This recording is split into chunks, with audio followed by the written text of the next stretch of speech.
小蓝呀，路不我蓝起的笑喂，可定也得撇得的玻璃呗，一路要走高苗也家嘞，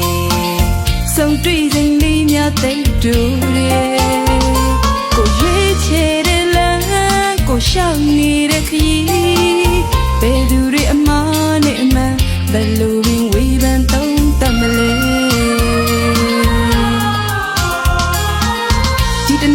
ဆိုကောင်းများရဲ့ဖြစ်ညအိမ်ရလက်ကလေးနဲ့ဖူးပေါ်တင်ပြန်တွေးကြည့်မိရဲ့လားလို့လဲမထင်လောက်ခဲ့သမျှအမားလို့လဲပဲမမြင်ငါဒီ